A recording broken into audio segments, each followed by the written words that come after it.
एक आदमी जिसने अपनी पहली इन्वेस्टमेंट सिर्फ 11 साल की उम्र में की और आज उसकी नेट वर्थ $100 बिलियन से ज्यादा है।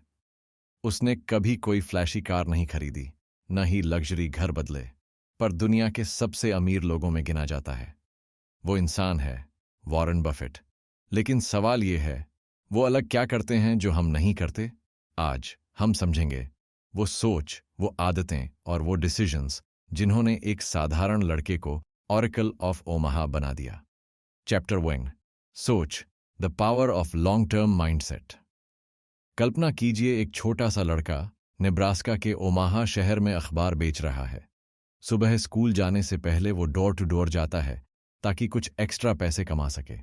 उसके पास न फैंसी कपड़े हैं, न बड़ी गाड़ी, लेकिन उसके अंदर एक अजीब सी जिज्ञासा है, पैसा कैसे काम करता है।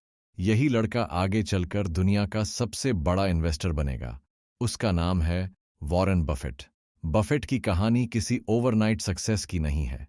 ये उस माइंडसेट की कहानी है जो सालों तक बिना थके, बिना डरे, बस कंसिस्टेंसी के साथ चलता रहा। वो माइंडसेट जो समझता है कि धैर्य, पेशेंस ही असली प्रॉफिट है। बफेट की इन्वेस्टमेंट जर्नी शुरू हुई जब वो सिर्फ 11 साल के थे। 1942 में उन्होंने अपनी पहली स्टॉक सिटी सर्विस कंपनी खरीदी। उन्होंने 3 शेयर्स लिए, $30 प्रति शेयर। कुछ ही समय बाद स्टॉक का प्राइस गिर गया और उनके अंदर डर बैठ गया। लेकिन फिर प्राइस थोड़ा बढ़ा और $40 हुआ। उन्होंने तुरंत बेच दिया, राहत मिली। लेकिन कुछ ही महीनों में वही स्टॉक $200 तक चला गया। उस समय शायद बफेट को पैसे का उतना अफसोस नहीं हुआ जितना उस सोच का जो उन्होंने खो दिया। उन्होंने पेशेंस नहीं रखा। उस दिन उन्होंने एक लेसन सीखा जो उनकी पूरी जिंदगी की फिलॉसफी बन गया। मार्केट में पैसा जल्दी नहीं, धीरे बनता है। बफेट बाद में कहा करते थे, अगर मैं उस दिन थोड़ा रुक जाता तो शायद मुझे इस बात का अंदाजा पहले ही लग जाता कि असली प्रॉफिट शॉर्ट टर्म ट्रेड में नहीं, लॉन्ग टर्म फेथ में होता है। यही लेसन उन्होंने जिंदगी के हर हिस्से में उतारा। पेशेंस उनके लिए कोई टेम्पररी इमोशन नहीं था, बल्कि एक स्ट्रैटेजी थी। वो कहते हैं, the stock market is a device for transferring money from the impatient to the patient. यानी जो जल्दी जल्दी पैसा बनाना चाहते हैं वो हमेशा अपना पैसा उन लोगों को दे देते हैं जो इंतजार करना जानते हैं। यही सोच उनकी इन्वेस्टमेंट फिलॉसफी की नींव बनी। Buy right, hold tight. Buffett किसी शेयर को खरीदने से पहले उसे ऐसे एनालाइज करते हैं जैसे वो कोई बिजनेस खरीद रहे हों। वो कंपनी के फंडामेंटल्स, मैनेजमेंट और लॉन्ग टर्म वैल्यू पर ध्यान देते हैं। वो कहते हैं, अगर आप किसी कंपनी में इसलिए इन्वेस्ट कर रहे हैं क्योंकि उसका प्राइस अगले हफ्ते बढ़ेगा तो आप गैम्बलिंग कर रहे हैं। अगर आप इसलिए इन्वेस्ट कर रहे हैं क्योंकि वो बिजनेस अगले 10 साल चलेगा तो आप इन्वेस्टिंग कर रहे हैं।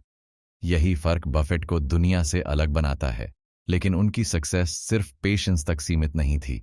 उन्होंने एक और जादुई प्रिंसिपल को बहुत गहराई से समझा, कंपाउंडिंग। वो कहते हैं, my wealth has come from a combination of living in America, some lucky genes and compound interest. Compounding को वो दुनिया का 8वां वंडर मानते हैं क्योंकि यह वो शक्ति है जो समय के साथ छोटी सी रकम को पहाड़ में बदल देती है। बफेट के लिए कंपाउंडिंग सिर्फ पैसे में नहीं, सोच में भी है। उन्होंने हर प्रॉफिट को दोबारा इन्वेस्ट किया, हर लेसन को दोबारा सीखा। यही री investment of knowledge and money उन्हें ऑर्डिनरी इन्वेस्टर से एक्स्ट्रॉर्डिनरी बना गया। चलिए इसे समझते हैं एक आसान उदाहरण से। मान लीजिए आप हर महीने $60,000 इन्वेस्ट करते हैं और आपको 12% एनुअल रिटर्न मिलता है। अब अगर आप ये हैबिट 30 साल तक मेंटेन करते हैं तो आपके पास कुल $1.7 करोड़ से भी ज्यादा होंगे। आपने कुल पैसे लगाए $18 लाख, पर बाकी सब ग्रोथ, टाइम और कंपाउंडिंग ने किया। यही है बफेट की सोच। पैसा पैसा बनाता है, लेकिन सिर्फ तब जब आप उसे वक्त देते हैं। बफेट हमेशा कहते हैं, कंपाउंडिंग कोई मैजिक नहीं है, बस उसे होने का वक्त दो। और यही जगह है जहां ज्यादातर लोग फेल होते हैं। वो शुरुआत तो करते हैं पर पेशेंस खो देते हैं। उन्हें लगता है कि अगर रिटर्न जल्दी नहीं मिला तो शायद इन्वेस्टमेंट गलत थी। लेकिन बफेट जानते हैं कि कंपाउंड ग्रोथ किसी रॉकेट की तरह नहीं चलती। पहले धीरे धीरे उठती है, फिर एक्सपोनेंशियल कर्व बनाती है। जैसे एक ट्री पहले जड़ें बनाता है, फिर शाखाएं फैलाता है। बफेट की सबसे बड़ी ताकत यही थी कि वो शॉर्ट टर्म टेम्पटेशन से खुद को दूर रखते थे। वो मार्केट की रोज की गिरावट या बढ़त पर रिएक्ट नहीं करते थे। उन्होंने खुद कहा है, if you can't watch your stock fall 50% without panic, you shouldn't own a stock. मतलब, अगर आप मार्केट की गिरावट में डरकर बेच देते हैं तो आप असली इन्वेस्टर नहीं, स्पेक्टेटर हैं। बफेट के लिए इन्वेस्टमेंट सिर्फ पैसे का खेल नहीं था, ये कैरेक्टर टेस्ट था। कौन काम रहता है जब बाकी सब पैनिक में है? आज जब हम हर दिन टीवी या यूट्यूब पर स्टॉक टिप्स और एक्सपर्ट ओपिनियंस सुनते हैं, बफेट उनसे बिल्कुल उलट हैं। वो कहते हैं, अगर आप हर दिन मार्केट को देखते रहेंगे तो डर में डिसीजंस लोगे। उन्होंने हमेशा नॉइज को इग्नोर किया और वैल्यू को समझा। उनके लिए मार्केट कोई कसीनो नहीं था, बल्कि बिजनेस ओनरशिप का मौका था। वो किसी भी कंपनी में इन्वेस्ट करने से पहले सोचते थे, क्या मैं इस बिजनेस को पूरी तरह खरीदना चाहूंगा? अगर जवाब हां होता, तभी वो इन्वेस्ट करते। बफेट के अनुसार शॉर्ट टर्म में मार्केट हमेशा इमोशनल होता है। लोग डर, ग्रीड और एक्साइटमेंट में फैसले लेते हैं। लेकिन लॉन्ग टर्म में मार्केट लॉजिकल होता है, वह वैल्यू को रिवॉर्ड करता है। इसलिए वो कहते हैं, in the short run the market is a voting machine, in the long run it's a weighing machine. यानी शॉर्ट टर्म में पॉपुलैरिटी मैटर करती है, लेकिन लॉन्ग टर्म में क्वालिटी और फंडामेंटल्स का वेट दिखता है। बफेट ने इस माइंडसेट को केवल इन्वेस्टिंग में नहीं, अपनी पूरी लाइफ में अपनाया। वो मानते हैं कि पेशेंस सिर्फ पैसे के साथ नहीं, रिश्तों, डिसीजंस और सीखने में भी जरूरी है। अगर किसी चीज की वैल्यू है तो वो समय लेगी। इसी फिलॉसफी ने उन्हें हर चीज में काल्म, फोकस्ड और बैलेंस्ड रखा। सोचिए, जब पूरी दुनिया 2008 की फाइनेंशियल क्राइसिस में पैनिक कर रही थी, लोग अपनी इन्वेस्टमेंट्स बेच रहे थे, बफेट उस समय कंपनीज खरीद रहे थे। उन्होंने कहा, be fearful when others are greedy and be greedy when others are fearful. यह लाइन सिर्फ एक कोट नहीं, एक माइंडसेट है। कॉन्ट्रेरियन सोच जो क्राउड के विपरीत चलती है, लेकिन सही डायरेक्शन में। बफेट की यही लॉन्ग टर्म सोच उन्हें उस जगह ले गई जहां शायद ही कोई इन्वेस्टर पहुंचा हो। उन्होंने न सिर्फ वेल्थ बनाई, बल्कि जनरेशन्स को एक प्रिंसिपल दिया, धैर्य और समझ ही असली अमीरी है। वो आज भी रोज सुबह न्यूज़पेपर पढ़ते हैं, उसी पुराने घर में रहते हैं जो उन्होंने 1968 में खरीदा था, और सिंपल रूटीन फॉलो करते हैं। उनके लिए इन्वेस्टिंग का मतलब फेरारी या प्राइवेट जेट नहीं, बल्कि फ्रीडम है।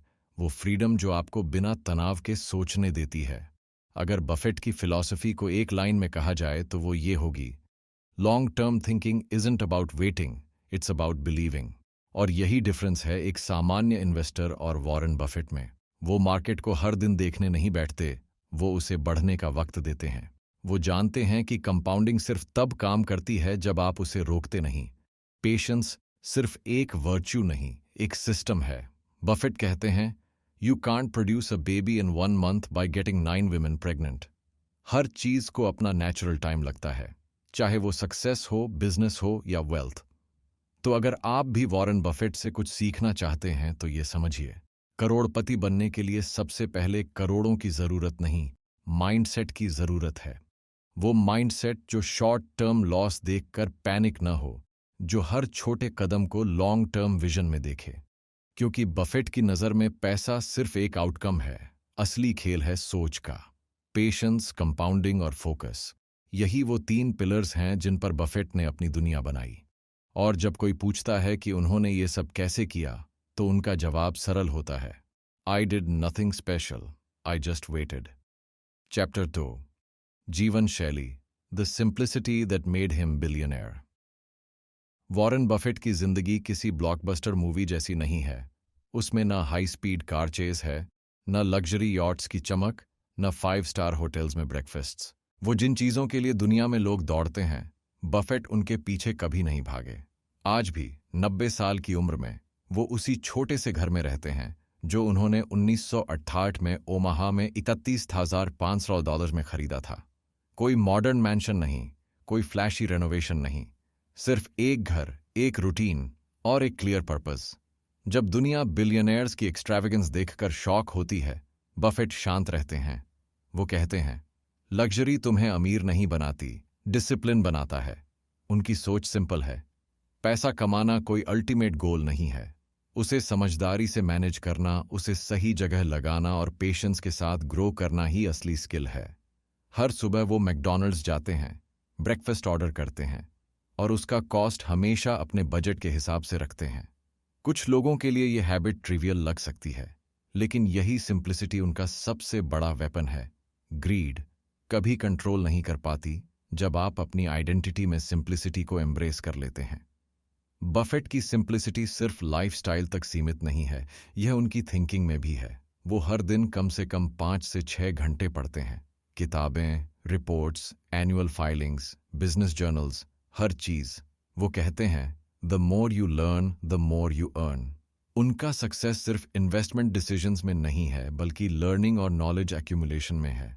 जब कोई इंसान कंटिन्यूअस लर्निंग को अपनी आदत बना लेता है तो उसका माइंड भी कंपाउंडिंग इफेक्ट दिखाने लगता है। जैसे पैसा धीरे धीरे बढ़ता है, वैसे ही ज्ञान और इंसाइट्स धीरे धीरे उसकी डिसीजन मेकिंग पावर को मल्टीप्लाई करते हैं। बफेट का यह रीडिंग हैबिट उन्हें एवरेज इन्वेस्टर्स से अलग बनाता है। वो मार्केट नॉइज पर ध्यान नहीं देते, सेलिब्रिटी एंडोर्समेंट्स पर विश्वास नहीं करते, बल्कि खुद रिसर्च करके फैक्ट्स को एनालाइज करके डिसीजंस लेते हैं। यही डिसिप्लिन, यही डेली हैबिट उनके माइंड को रेजर शार्प बनाता है और उनकी इन्वेस्टमेंट्स को लॉन्ग टर्म सेफ और प्रॉफिटेबल बनाता है। और फिर आता है उनका तीसरा pillar, right circle of people. Buffett कहते हैं, अगर आप 5 ऐसे लोगों के साथ रहते हैं जो स्मार्ट हैं, तो छठे आप खुद बनोगे। उनका जीवन इस बात का लिविंग प्रूफ है। उन्होंने हमेशा अपने आसपास ऐसे लोग रखे जो इंटेलिजेंट, ऑनेस्ट और स्ट्रैटेजिक थिंकर्स हैं। चार्ली मंगर उनकी सबसे करीबी पार्टनरशिप का उदाहरण है। बफेट और मंगर की फ्रेंडशिप सिर्फ पर्सनल रिलेशनशिप नहीं थी, बल्कि इंटेलेक्चुअल इकोसिस्टम था, जहां दोनों आइडियाज, स्ट्रैटेजीज और फिलॉसफीज पर कंटिन्यूअसली डिबेट और रिफाइन करते थे। सही कंपनी सिर्फ बिजनेस डील्स में नहीं, बल्कि लाइफ में भी एक्सपोनेंशियल रिटर्न देती है। गलत लोगों के साथ समय बिताना, negative influences, greed driven friends या शैलो रिलेशनशिप्स, ये बफेट के लिए इन्वेस्टमेंट के वर्स्ट मिस्टेक्स थे। उन्होंने हमेशा यही कहा, आपका एनवायरनमेंट, आपका सर्कल, आपका माइंडसेट बनाने में सबसे ज्यादा रोल प्ले करता है। बफेट की लाइफ फिलॉसफी में वेल्थ केवल एक बाय प्रोडक्ट है। उनका फोकस है माइंडसेट, डिसिप्लिन, लर्निंग और रिलेशनशिप्स पर। वो कभी दिखावे या सुपरफिशियल लग्जरी में विश्वास नहीं करते। उनके लिए सक्सेस का स्केल मेजर करने का तरीका सिर्फ फाइनेंशियल नंबर नहीं, बल्कि इम्पैक्ट और विजडम है। उनके daily habits, simple breakfast, disciplined reading, thoughtful investing, careful social circle, ये सब उनकी वेल्थ ग्रोथ और मेंटल क्लैरिटी का बैकबोन है। यही वजह है कि उन्होंने अपनी लाइफ में कंसिस्टेंटली स्मार्ट डिसीजंस लिए, जो कई लोगों के लिए इम्पॉसिबल लगते हैं। एक और महत्वपूर्ण बात जो उनकी लाइफस्टाइल से सीखने लायक है, वो है उनका टाइम मैनेजमेंट और मेंटल क्लैरिटी। बफेट का दिन स्ट्रक्चर्ड है, डिस्ट्रैक्शंस कम हैं। वो छोटे छोटे डिसीजंस में एनर्जी वेस्ट नहीं करते। चाहे वह लंच मेन्यू हो या इन्वेस्टमेंट डिसीजन, हर चीज को रैशनल और थॉटफुल अप्रोच से हैंडल किया जाता है। यही मेंटल डिसिप्लिन उन्हें कॉम्प्लेक्स फाइनेंशियल सिनारियोज में काम और फोकस्ड बनाता है। यदि हम ये 3 points, simple living, high thinking, knowledge and reading habit और राइट सर्कल ऑफ पीपल को एक साथ जोड़ें, तो ये एक कंप्लीट ब्लूप्रिंट बनाते हैं। सिंपल लिविंग से ग्रीड कंट्रोल होती है, रीडिंग हैबिट से विजडम और एनालिटिकल पावर बढ़ती है, और सही लोगों के साथ रहकर आप एक्सपोनेंशियल ग्रोथ अचीव कर सकते हैं। बफेट की लाइफ हमें यही सिखाती है कि बिलियनियर बनने का रास्ता फ्लैशी लाइफस्टाइल या क्विक रिचेस से नहीं जाता। ये रास्ता सेल्फ डिसिप्लिन, नॉलेज एक्यूमुलेशन और थॉटफुल रिलेशनशिप बिल्डिंग से गुजरता है। आज भी जब हम बर्कशायर हैथवे की एनुअल मीटिंग देखें, वहां हजारों लोग आते हैं, कैमरास फ्लैशेस करते हैं, लेकिन बफेट के अंदर का फोकस और सिंप्लिसिटी वही रहती है जो ओमाहा में 11 साल की उम्र से थी। उनका लंच 3 पाउंड 17 का मैकडॉनल्ड्स का है, उनका घर वही पुराना है, और उनका माइंड वही शार्प और डिसिप्लिन्ड है। यही कॉन्ट्रास्ट उन्हें बाकी बिलियनियर से अलग करता है। तो लेसन क्लियर है, अगर आप वेल्थ बनाना चाहते हैं, सबसे पहले अपनी लाइफ की सिंप्लिसिटी, लर्निंग हैबिट और राइट सोशल एनवायरनमेंट पर फोकस करें। पैसे का ग्रोथ इन पिलर्स के नेचुरली कॉन्सिक्वेंस के रूप में आता है। बफेट कहते हैं, chains of habit are too light to be felt until they are too heavy to be broken. यही हैबिचुअल सिंप्लिसिटी और डिसिप्लिन्ड थिंकिंग उन्हें बिलियनर बनाती है, और यही आप में भी रिजल्ट ला सकती है अगर आप इसे अडॉप्ट करें। और सबसे बड़ी बात, ये फिलॉसफी सिर्फ इन्वेस्टिंग के लिए नहीं है। ये अप्रोच लाइफ के हर डिसीजन, हर रिलेशनशिप और हर चैलेंज में अप्लाई होती है। बफेट की लाइफ हमें ये दिखाती है कि असली अमीरी सिर्फ बैंक बैलेंस में नहीं, बल्कि सोच, आदतें और रिलेशनशिप्स में होती है। Simple living, high thinking, continuous learning और सही लोगों के साथ रहना, यही 4 पिलर्स हैं जो किसी भी इंसान को एक्स्ट्रॉर्डिनरी बना सकते हैं। वॉरेन बफेट की कहानी हमें सिर्फ पैसे के बारे में नहीं, बल्कि सोच, आदतें और धैर्य के बारे में सिखाती है। पेशेंस, कंपाउंडिंग, सिंपल लिविंग और सही लोगों के साथ रहना, ये ऐसे प्रिंसिपल्स हैं जो किसी भी इंसान की जिंदगी बदल सकते हैं। आज अगर आप भी अपनी फाइनेंशियल जर्नी शुरू करना चाहते हैं, तो याद रखिए, करोड़पति बनने का रास्ता शॉर्टकट्स या फ्लैशी लाइफस्टाइल से नहीं, बल्कि माइंडसेट, लर्निंग और डिसिप्लिन्ड एक्शन से जाता है। छोटे छोटे कदम लें, हर दिन कुछ नया सीखें और अपने डिसीजंस को लॉन्ग टर्म विजन के हिसाब से बनाइए, क्योंकि असली अमीरी सिर्फ वेल्थ में नहीं, आपके चॉइसेस और आदतों में छिपी होती है। तो शुरू कीजिए आज से, पेशेंस के साथ, नॉलेज के साथ और सिंप्लिसिटी के साथ। आपका भविष्य वही बनाएगा जो आप अभी सीखेंगे, समझेंगे और अपनाएंगे। Remember, wealth is not just about money, it's about mindset, habits and the company you keep. और अगर आप चाहते हैं कि हम ऐसे और इंस्पायरिंग स्टोरीज और प्रैक्टिकल लेसन्स लाते रहें, तो अपने दोस्तों के साथ शेयर कीजिए और हमारी जर्नी का हिस्सा बनिए।